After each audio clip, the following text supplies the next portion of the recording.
عام طور پر پڑھنا لکھنا ایک کمال ہے. ایک آدمی پڑھا لکھا ہے، ایک آدمی ان پڑھ ہے. ایک آدمی پڑھ سکتا ہے، لکھ سکتا ہے، ایک آدمی نہ پڑھ سکتا ہے نہ لکھ سکتا ہے. کبھی اس کی اس قسم کی کوئی ایکٹیویٹیز ہی نہیں ہے.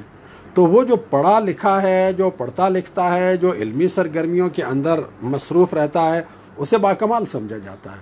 اور جو پڑھنے لکھنے اور علمی سرگرمیوں سے دور ہے، عام طور پر اس کو ایک نقص سمجھا جاتا ہے. لیکن یہاں رسول اللہ صلی اللہ علیہ وآلہ وسلم کے معاملے میں معاملہ بالکل الٹا ہوتا ہے. اگر رسول اللہ پڑھنے لکھنے والی سرگرمیوں میں حصہ لیتے ہوتے تو لوگوں کے لیے یہ شک و شبہ کرنے کی گنجائش تھی کہ پڑھا لکھا آدمی ہے، تعلیم یافتہ آدمی ہے، اچھا لکھتا ہے، اچھا بولتا ہے، تو لکھ لی ہوگی خود اس نے یہ کتاب، کیا فرق پڑتا ہے. لیکن ایک ایسا شخص جو 40 سال تک اس طرح سے گزارے اپنی زندگی کے کہ نہ کسی اسکول گیا، نہ کسی استاد کے پاس گیا، نہ کبھی لکھا، نہ کبھی پڑھا، نہ کبھی شعر و ادب کی کسی محفل میں شریک ہوا، پھر 40 سال کی عمر میں وہ ایک کتاب لے کے آتا ہے لوگوں کے پاس اور کہتا ہے کہ یہ کتاب اللہ نے میرے اوپر نازل کی ہے. اور پھر یہ چیلنج بھی کر دیتا ہے کہ اگر تم سمجھتے ہو کہ یہ کتاب اللہ کی طرف سے نہیں ہے، کسی انسان کی بنائی ہوئی ہے، تو پھر تم سارے پڑھے لکھے لوگ، اپنے معاشرے کے سارے اہل علم، سارے مفکر، سارے ادیب، سارے شعراء جمع ہو جاؤ اور اس کتاب جیسی کتاب نہیں، اس کتاب کی ایک صورت جیسی صورت ہی بنا کر لے آؤ. چیلنج کرتا ہے اور کوئی اس کے چیلنج کا مقابلہ نہیں کر سکتا.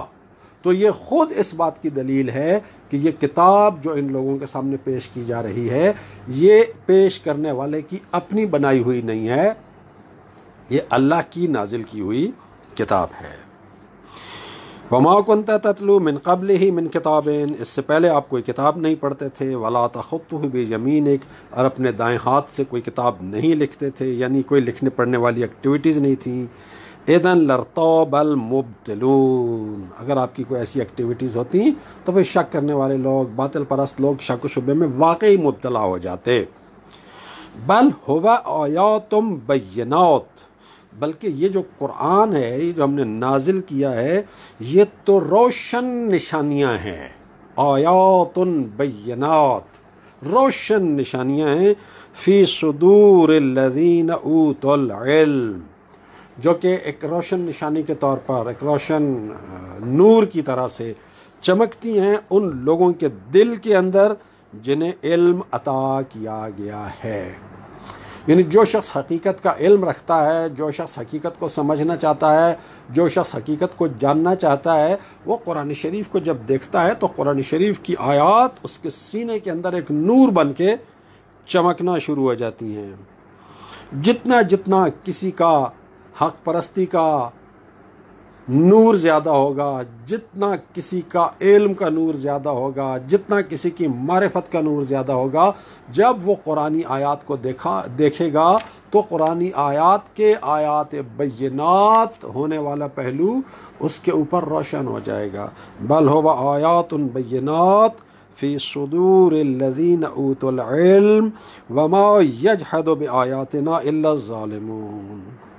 یہ فی صدور الذین اوتوا العلم کی کئی ڈائمنشنز ہیں. ہم نے یہاں پر چونکہ مختصر گفتگو کرنی ہے، لہٰذا ایک عمومی ڈائمنشن دی ہے کہ جن لوگوں کے سینے علم کے نور سے روشن ہیں، یہ قرآنی آیات ان کے سینوں کے اندر آیات بینات کی طرح سے چمکنے لگتی ہیں. وما یجحد بآیاتنا الا الظالمون، اور ہماری آیات کا ظالموں کے سوا کوئی انکار نہیں کرتا. ظالموں کے سوا کوئی انکار نہیں کرتا. اوپر کہا گیا وما یجحد بآیاتنا الا الکافرون، کافروں کے سوا کوئی انکار نہیں کرتا. اور یہاں کہا گیا وما یجحد بآیاتنا الا الظالمون، ظالموں کے سوا کوئی انکار نہیں کرتا. یعنی ایک شخص پر حق واضح ہے، حق واضح ہو جانے کے باوجود وہ حق کو نہیں مانتا، تو یہ ظلم ہے جو سب سے پہلے وہ اپنے اوپر کر رہا ہے. یاد رکھیے کہ جب ہمارے سامنے کوئی سچائی آتی ہے، جب کوئی سچائی ہمارے سامنے آتی ہے اور ہم اس سچائی کو تسلیم کرنے کی بجائے اس سچائی کا انکار کر دیتے ہیں، اس حقیقت کا انکار کر دیتے ہیں، تو ہم اس سچائی پر کوئی ظلم نہیں کر رہے ہوتے، ہم اس حقیقت پر کوئی ظلم نہیں کر رہے ہوتے ہیں، ہم اس حق پر کوئی ظلم نہیں کر رہے ہوتے، ہم سب سے پہلے اپنے آپ پر ظلم کر رہے ہوتے ہیں کہ اپنے آپ کو سچائی سے دور کر رہے ہوتے ہیں، اپنے آپ کو حق سے دور کر رہے ہوتے ہیں۔ امام جعفر صادق علیہ السلام سے مروی ایک روایت ہے، آپ سے منسوب ایک قول ہے، مصباح الشریعہ میں ہے، جس میں آپ عقل مند انسان کی نشانی یہ بتاتے ہیں کہ العاقل ذلول عند اجابت الحق۔ عقل مند انسان وہ ہوتا ہے کہ جب حق اس کے سامنے آتا ہے تو وہ حق کے سامنے جھک جاتا ہے، حق کے سامنے عاجزی اختیار کر لیتا ہے، حق کے سامنے اپنا سر جھکا لیتا ہے، حق کے سامنے سرکشی نہیں کرتا، حق کے سامنے تکبر نہیں کرتا، حق کا مقابلہ نہیں کرتا۔ تو حق کا مقابلہ وہی کرتا ہے جو ظالم ہوتا ہے، جو سب سے پہلے اپنے آپ پر ظلم کر رہا ہوتا ہے، پھر بعد میں دوسرے اہل حق کے اوپر بھی ظلم کر رہا ہوتا ہے، لیکن سب سے بڑا اور سب سے پہلا ظلم وہ اپنے اوپر کر رہا ہوتا ہے۔ اب اتنی واضح آیات بینات اللہ تعالیٰ کی طرف سے آ گئی، ایک کتاب ایک ایسے شخص کے ذریعے سے اللہ تعالیٰ نے بھیج دی جس کا پڑھنے لکھنے والی ایکٹیویٹیز کے ساتھ، علمی ادبی ایکٹیویٹیز کے ساتھ کوئی تعلق نہیں ہے، اور وہ چیلنج بھی کر رہا ہے کہ اس کتاب کو دیکھو، اس میں غور کرو، اس میں فکر کرو، اور دیکھو کہ کیا یہ کتاب کسی انسان کی بنائی ہوئی ہو سکتی ہے؟ اگر کسی انسان کی بنائی ہوئی کتاب ہے تو تم ایک دو نہیں، سارے مل کے اس کتاب جیسی کتاب نہیں، اس کتاب کی ایک صورت جیسی صورت لے آؤ، اور نہیں لا سکتے تو مان لینا چاہیے کہ یہ کتاب ایک انسان کی بنائی ہوئی کتاب نہیں ہے، یہ اللہ کی نازل کردہ کتاب ہے، لیکن نہیں مان رہا ہے، اپنے کفر کی وجہ سے نہیں مان رہا ہے، اپنے ظلم کی وجہ سے نہیں مان رہا ہے، اپنے ضد کی وجہ سے نہیں مان رہا ہے، اپنی ہٹ دھرمی کی وجہ سے نہیں مان رہا ہے۔ اور آگے سے کہتے کیا ہیں؟ وَقَالُوا لَوْلَا أُنزِلَ عَلَيْهِ آیَةٌ مِّن رَبِّهِ، اس پر اس کے رب کی طرف سے کوئی آیت نازل کیوں نہیں کی گئی، کوئی معجزہ نازل کیوں نہیں کیا گیا، حسی معجزہ جو آنکھوں سے نظر آئے، جیسے حضرت موسیٰ کا معجزہ تھا کہ عصا کو پھینکتے تھے، سانپ بن جاتا تھا اللہ تعالیٰ کے حکم سے، اپنا ہاتھ اپنے گریبان میں ڈالتے تھے، باہر نکالتے تھے تو وہ چمک رہا ہوتا تھا، نورانی ہو چکا ہوتا تھا۔ حضرت عیسیٰ علیہ السلام مردوں کو زندہ کر دیتے تھے، بیمار کو باذن اللہ شفا دے دیتے تھے، کوڑی کو باذن اللہ ٹھیک کر دیتے تھے، مادرزاد اندھے کو باذن اللہ بینا کر دیتے تھے۔ تو یہ حسی نشانیاں، حسی معجزات جنہیں آنکھوں سے دیکھا جا سکے، ان کا مطالبہ کیا جا رہا ہے کہ لولا انزل علیہ آیۃ من ربہ، اس پر اس کے رب کی طرف سے کوئی آیت، کوئی نشانی، کوئی معجزہ کیوں نازل نہیں کیا گیا؟ قل، اے رسول ان کے جواب میں کہیے، انما الآیات عند اللہ، آیات ساری کی ساری اللہ کے پاس ہیں، جیسے معجزے تم چاہو، جیسی آیات تم چاہو، جیسی نشانیاں تم چاہو، وہ آیات ساری کی ساری صرف اور صرف اللہ کے پاس ہیں، میرے اختیار میں نہیں ہے کہ میں خود سے تمہیں کوئی معجزہ دکھاؤں۔ وَإِنَّمَا أَنَا نَذِيرٌ مُبِينٌ، اور میرا کام تو صرف یہ ہے کہ میں تمہیں خبردار کروں، جس گمراہی میں تم پڑے ہوئے ہو، جس گمراہی کے رستے پر تم چل رہے ہو، جس ہلاکت اور بربادی کے رستے پہ تم چل رہے ہو، میں تمہیں وارن کروں۔ نذیر یعنی وارن کرنے والا، انذار یعنی وارننگ، میں تو وارن کرنے والا ہوں، مبین اور کھلم کھلا سچائی کو اور حقیقت کو تمہارے لیے بیان کر دینے والا ہوں۔ میرا کام تمہیں خبردار کرنا ہے اور کھلے اور واضح الفاظ میں تمہیں وارن کرنا ہے۔ اس کے بعد پھر اللہ تعالیٰ ایک تبصرہ فرما رہا ہے، اولم یکفہم، اے رسول یہ لوگ جو آپ سے معجزات مانگ رہے ہیں، حسی معجزات مانگ رہے ہیں، آنکھوں سے دیکھے جانے والے معجزات مانگ رہے ہیں، کیا ان کے لیے کافی نہیں ہے؟ اولم یکفہم، کیا ان کے لیے کافی نہیں ہے؟ انا انزلنا علیک الکتاب یتلا علیہم، کہ ہم نے آپ پر کتاب نازل کی ہے جو ان کو سنائی جا رہی ہے. یعنی ایک ایسی کتاب جو ایک ایسا شخص پیش کر رہا ہے جس کا کوئی علمی ریکارڈ نہیں ہے، جس کی کوئی علمی ایکٹیویٹیز نہیں ہیں، وہ ایک کتاب پیش کر رہا ہے اور کہہ رہا ہے کہ یہ کتاب میں نے خود نہیں بنائی ہے، یہ کتاب کسی انسان کی بنائی ہوئی نہیں ہے. اگر تم سمجھتے ہو کہ کسی انسان کی بنائی ہوئی ہے تو بنا کے لے آؤ اس کتاب کی ایک صورت جیسی ایک صورت. نہیں بنا کے لا سکے تو یہی بات کافی ہونی چاہیے ان کے لیے کہ یہ کتاب اللہ کی طرف سے ہے. اولم یکفہم، کیا ان لوگوں کے لیے یہ بات کافی نہیں ہے؟ انا انزلنا علیک الکتاب یتلا علیہم، کہ ہم نے آپ پر ایک کتاب نازل کر دی ہے جو ان کو سنائی جا رہی ہے. ان فی ذلک لرحمۃ وذکریٰ لقوم یؤمنون، اور اس میں یعنی یہ جو کتاب ہم نے نازل کی ہے اس کتاب کے اندر رحمت ہے اور نصیحت ہے، یادآوری ہے ان لوگوں کے لیے جو ایمان رکھتے ہیں، جو صاحبان ایمان ہیں. جو شخص ایمان کے راستے پہ چلنا ہی نہیں چاہتا، جو شخص ایمان کے راستے کے ساتھ دشمنی کرتا ہے، جو شخص ایمان کے ساتھ عداوت کرتا ہے، اہل ایمان کے ساتھ عداوت کرتا ہے، ان کا معاملہ ہی الگ ہے. لیکن جو لوگ صاف ہیں، جن لوگوں کی عقلیں صاف ہیں، جن لوگوں کے دل صاف ہیں، جو لوگ سچائی کے ساتھ کمیٹڈ ہیں، جن لوگوں کی باطنی، عقلی، ذہنی، فکری کیفیت یہ ہے کہ جب سچ انہیں نظر آ جائے تو وہ سچ کو مان لیتے ہیں، ایسے شخص کے لیے قرآن رحمت بھی ہے اور ایسے شخص کے لیے قرآن نصیحت بھی ہے. قل، اے رسول ان سے کہہ دیجئے، کفا باللہ بینی و بینکم شہیدا، میری رسالت کے معاملے میں میرے اور تمہارے درمیان اللہ بطور گواہ کے کافی ہے. اللہ تعالیٰ بطور گواہ کے کافی ہے. کیسے؟ کہ اللہ تعالیٰ نے خود قرآن کے ذریعے سے گواہی دے دی ہے.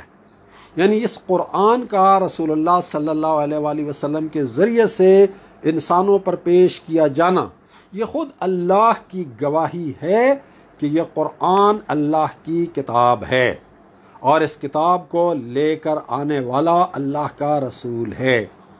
سورہ یاسین کے آغاز میں بھی یہی بات کہی گئی ہے، الفاظ کے اختلاف کے ساتھ. بسم اللہ الرحمن الرحیم، یاسین والقرآن الحکیم. یہ جو قرآن ہے یہ حکمت سے بھرا ہوا قرآن ہے.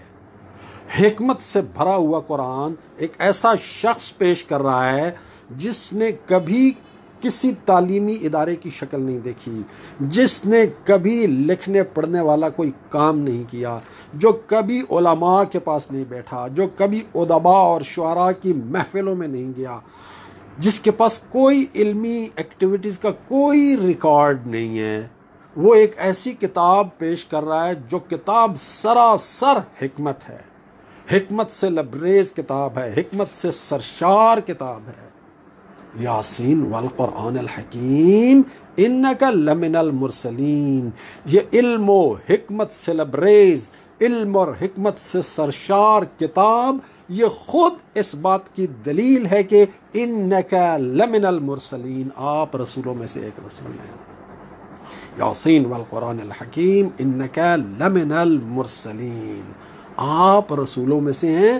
اور اس کی دلیل کیا ہے؟ اس کی دلیل یہی قرآن ہے جو کہ حکمت سے بھرا ہوا، حکمت کا ایک سرچشمہ ہے، حکمت کا ایک سمندر ہے. تو اللہ تعالیٰ نے قرآن کے ذریعے سے گواہی دے دی ہے اور یہی گواہی رسول اللہ صلی اللہ علیہ وآلہ وسلم کے رسول خدا ہونے کے لیے کافی ہے. آج اگر کوئی شخص قرآن شریف کو پڑھے، ایمانداری سے پڑھے، غیر جانبداری سے پڑھے، عدل و انصاف کے ساتھ پڑھے، تو وہ اس نتیجے پر پہنچے گا کہ یہ کتاب کسی انسان کی بنائی ہوئی کتاب نہیں ہے. کسی انسان کے بس میں نہیں ہے کہ وہ ایسی کتاب بنا سکے. بس جب یہ کتاب کسی انسان کے بس کی نہیں ہے، کسی انسان کے بس کی بات نہیں ہے کہ ایسی کتاب بنا سکے، تالیف کر سکے، تو پھر لا محالہ ماننا پڑے گا کہ جو شخص یہ کتاب لے کر آیا ہے، جو شخص یہ کتاب انسانی معاشرے پر پیش کر رہا ہے، وہ اللہ کا بھیجا ہوا رسول ہے. تو یہی اللہ تعالیٰ کی گواہی ہے، اور رسول اللہ کے رسول ہونے کے لیے یہی گواہی کافی ہے اللہ سبحانہ و تعالیٰ کی۔ یعلم ما فی السماوات والارض، وہ آسمانوں اور زمین کی ہر چیز کا علم رکھتا ہے۔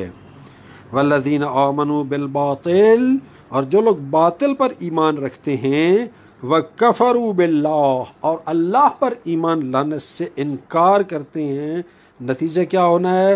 اولئک هم الخاسرون، یہ لوگ خسارہ اٹھانے والے ہیں۔ خسارہ اٹھانے والے کیسے ہیں؟ پہلے کہا گیا کہ یہ رحمت اور نصیحت ہے ان لوگوں کے لیے جو ایمان لے کر آتے ہیں، جو ایمان لے کر آتے ہیں، جو صاحبان ایمان ہیں، ان کے لیے رحمت بھی ہے، ان کے لیے نصیحت بھی ہے۔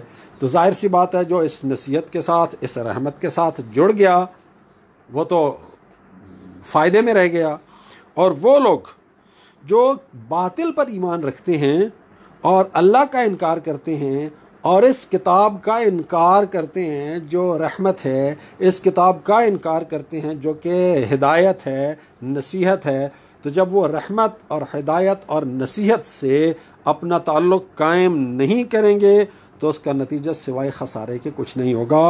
اولئک هم الخاسرون، یہی لوگ خسارہ اٹھانے والے ہیں۔ اور صرف یہی نہیں کہ مانتے نہیں ہیں، صرف یہی نہیں کہ حصی معجزات مانگتے ہیں، بلکہ مقابلے پر اترے ہوئے ہیں، تکبر پہ اترے ہوئے ہیں، سرکشی پہ اترے ہوئے ہیں، اور کیا کہتے ہیں؟ وَيَسْتَعْجِلُونَكَ بِالْعَذَابِ، کہتے ہیں کہ جس عذاب سے آپ ہمیں ڈرا رہے ہیں نا وہ جلدی لے کے آؤ، جلدی لے کے آؤ۔ بالکل وہی چیز جو اسی صورت میں ہم پہلے پڑھ چکے ہیں کہ جب حضرت لوط علیہ السلام نے اپنی قوم کو سیدھے راستے پر آنے کی دعوت دی، انہیں گمراہی، گناہ، بدکاری سے روکنے کے لیے کہا، تو انہوں نے ماننے کی بجائے مخالفت کی، انکار کیا، اور کیا کہا؟ ائتنا بعذاب اللہ فما کان جواب قومہ، ان کی قوم کا یہی جواب تھا، اس کے علاوہ اور کوئی جواب ہی نہیں تھا، الا ان قالوا، کہ انہوں نے کہا ائتنا بعذاب اللہ ان کنت من الصادقین، اب سچ بول رہے ہو نا کہ ہمارے ان کاموں کا نتیجہ عذاب ہے، تو لے کے آؤ عذاب۔ تو یہاں یہ مشرکین مکہ بھی رسول اللہ صلی اللہ علیہ وآلہ وسلم سے یہی کہتے تھے، عذاب کی دھمکیاں نہ دیں، جس عذاب سے آپ ہمیں ڈرا رہے ہیں نا وہ عذاب لا کے دکھائیں، بھائی جلدی کریں، عذاب کیوں نہیں آ رہا بھائی؟ آپ جو عذاب سے ہمیں ڈرا رہے ہیں، کدھر رہ گیا یہ عذاب؟ جلدی کریں، لے کے آئیں اس عذاب کو ہمارے اوپر۔ اس طرح سے یہ رسول اللہ صلی اللہ علیہ وآلہ وسلم کو چیلنج کیا کرتے تھے۔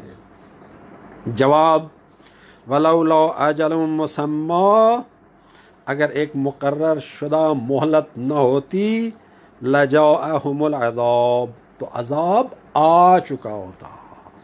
اللہ تعالیٰ نے قرآن شریف میں یہ بات بار بار بیان کیا ہے کہ اللہ تعالیٰ نے قوموں کے لیے ایک مہلت رکھی ہوئی ہے، جب وہ نبی بھیجتا ہے تو پھر اللہ تعالیٰ ایک مہلت بھی دیتا ہے، اور اس مہلت کے ختم ہونے سے پہلے ان کو تباہ نہیں کرتا، ان پر عذاب نہیں بھیجتا، وہ مہلت اس نے رکھی ہوئی ہے تاکہ لوگ اچھی طرح سے غور و فکر کر لیں۔ ہو سکتا ہے آج تک نہیں سمجھ آئی، 2 ہفتے بعد سمجھ آ جائے، 2 مہینے بعد سمجھ آ جائے، 2 سال بعد سمجھ آ جائے، 20 سال بعد سمجھ آ جائے۔ حضرت نوح علیہ السلام نے اپنی قوم میں 950 سال تبلیغ کی، تو 950 سال کی مہلت اللہ تعالیٰ نے قوم نوح کو دی۔ اس کے بعد جب حجت ان کے اوپر مکمل طور پر تمام ہو چکی تو اللہ تعالیٰ نے طوفان نوح کے ذریعے سے ان کو ہلاک کر دیا، برباد کر دیا، صفحہ ہستی سے مٹا دیا۔ اسی طرح سے جو دوسرے انبیاء آتے تھے تو ان کی قوموں کے ساتھ یہ نہیں ہوتا تھا کہ آج پیغام دیا، انہوں نے انکار کر دیا اور اگلے دن عذاب آ جائے، نہیں، انہیں مہلت دی جاتی تھی، مہلت دی جاتی تھی۔ اللہ تعالیٰ یہی کہہ رہا ہے کہ لولا اجل مسمی، اگر ایک مقررہ مہلت نہ ہوتی، اب وہ کتنی ہے وہ اللہ تعالیٰ کے پاس ہے، مقرر کر کے اللہ تعالیٰ نے اپنے علم میں رکھی ہوئی ہے، کسی کو نہیں بتائی ہوئی۔ لجاءہم العذاب، تو ان پر عذاب آ چکا ہوتا۔ وَلَيَأْتِيَنَّهُمْ بَغْتَةً، اور جب وہ عذاب آئے گا تو ان کے اوپر اچانک آئے گا، انہیں سنبھلنے کا موقع بھی نہیں دے گا۔